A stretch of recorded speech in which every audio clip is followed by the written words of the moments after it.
যে মা বাবা তার সন্তানকে প্রায়োরিটি দেয় সেই সব সন্তানেরা সাধারণত অন্যান্য জায়গাতেও প্রায়োরিটি পায়। অপরদিকে যেসব মা বাবা সন্তানকে অপদস্থ ও লাঞ্ছিত করে সেই সব সন্তান মানুষের কাছেও লাঞ্ছিত হয়। উত্তম মা বাবা পাওয়া অনেক বড় ভাগ্যের ব্যাপার।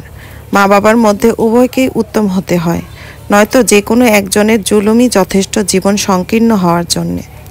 সত্যি মা বাবা হওয়া যতটা সহজ, সন্তানের অন্তর থেকে শ্রদ্ধা ও ভালোবাসা অর্জন করা ততটাই কঠিন। সন্তানের মনে আদর্শবান মা বাবা হতে হলে নিঃসন্দেহে অনেক বেশি এফোর্ট দিতে হয়। ব্যতিক্রম কোনো কিছুকে উদাহরণ হিসেবে ধরা হয় না। পিতামাতার জার্নি এমন এক জার্নি যা মৃত্যু অবধি চলমান থাকবে। অথচ দেখা যায় কিছু মানুষ সন্তান জন্ম দেয়াকেই শুধু দায়িত্ব ভাবে, এবং সন্তান জন্ম দেওয়ার পর কিছু মা বাবা মনে করে তারা যা ইচ্ছে করার ক্ষমতা রাখে। তারা জুলুম তো করেই, সেটা আবার অহংকারের সাথে বলেও বেড়ায় তার পেটে থেকে বের হয়েছে তাই যা ইচ্ছে করবে। পিতামাতা দায়িত্বশীল, আল্লাহ তাদের দায়িত্ব সম্পর্কে জিজ্ঞেস করবেন। আখিরাত আসলে এত সোজা বিষয় না যেমনটা আমরা মনে করি আর কি। মা বাবা যাই করে তাই সঠিক এবং মা বাবার কোনো দোষ নেই, এইসব কথা হাজারো জুলুমের রাস্তা খুলে দেয়। মা বাবা জুলুম করলে তাদের উপর জুলুম করা যায় না, এটা আল্লাহর দেয়া সীমারেখা। মা বাবা জুলুম করে না কিংবা জালিম হয় না এই কথা সত্য নয়। ম্যাক্সিমাম মা বাবার মাথায় শয়তানি ঢুকায় আশেপাশের মানুষজন ও আত্মীয় স্বজন।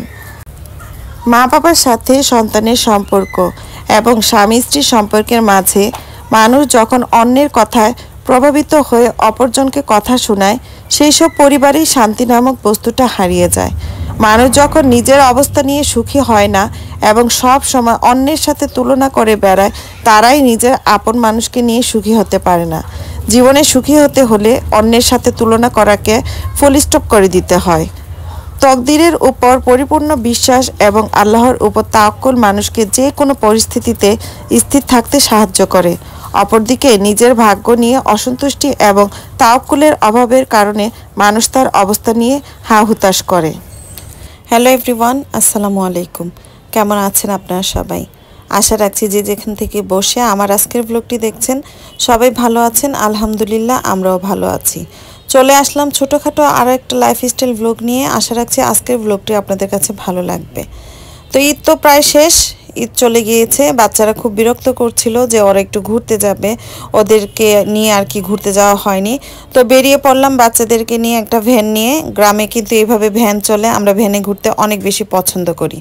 ঢাকা শহরে যেমন রিক্সায় চড়তে পছন্দ করি, গ্রামে তেমনি ভ্যানে চড়তে বাচ্চারা এবং আমি অনেক বেশি পছন্দ করি।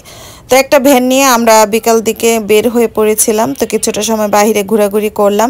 যাওয়ার পথেই একটা মাটির দোকান আমার চোখে পড়েছিল। তো হাজব্যান্ডের কাছে অনেক বেশি আবদার করলাম যে আমি কিছু কিনতে চাই। আসার পথে, বাড়ি ফেরার পথে আর কি এখানে আমি নেমে পড়েছি। তো এখানে প্রত্যেকটা জিনিস আমার কাছে এত বেশি ভালো লাগছিল, ইচ্ছে হচ্ছিল যে অনেক বেশি কিছু কিনি, মানে যাই দেখছিলাম তাই কিনতে ইচ্ছে করছিল। তো এত কিছু তো কেনা আমার পক্ষে এখন সম্ভব না, আর এগুলো টেনে ঢাকা আনাটাও কিন্তু অনেক কষ্টের। তো এখান থেকে আমি একটা চায়ের কাপ ফ্রিজের সেট আর একটা নর্মালি গ্লাস আর সেই সঙ্গে একটা জগ কিনে নিয়েছি। আমার কাছে অনেক বেশি ভালো লেগেছিল জগটা, তো আমি এই টুকটা কিনে নিয়েছি আর কি।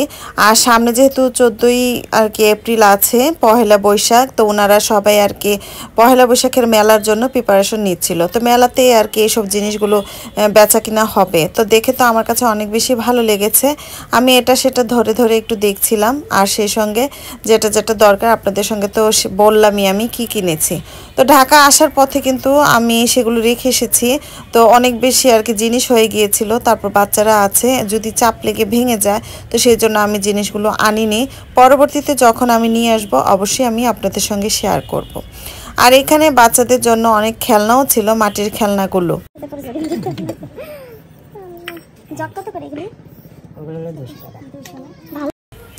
ঢাকা শহরে কিন্তু মাটির জিনিসের দাম অনেক বেশি। এখানে দেখলাম যে কমই ছিল, যেহেতু ওনারা নিজেরাই তৈরি করছেন। আর সেই সঙ্গে আমার কেন জানি ইদানিং মাটির জিনিসের প্রতি অনেক বেশি মানে ঝোঁক বেড়ে গিয়েছে। তো আগে মাটির জিনিসটা তেমন একটা পছন্দ ছিল না আমার, তো এখন আর কি ভালো লাগে। তো সেই ভালো লাগা থেকেই কিছু কিনে নিয়ে এসেছি। তো ভাবলাম পরবর্তীতে আবার যখন বাড়িতে যাব মানে দুইটা একটা করে আরও কিছু কেনাকাটা করব। এখানে প্রত্যেকটা জিনিস অনেক বেশি সুন্দর ছিল, তো এক এক করে আমি ধরে ধরে দেখছিলাম। আমার বাচ্চারাও অনেক বেশি মানে পছন্দ করেছে, তো ওরাও বলছিল যে মামুনি তুমি আরও কিছু নাও। তো এই তো কেনাকাটা শেষ করে আমরা এখন বাড়ির দিকে ফিরবো। আর সেই সঙ্গে ছিল জ্যোৎস্না রাত, অনেক বেশি ভালো লাগছিল চাঁদটা দেখতে।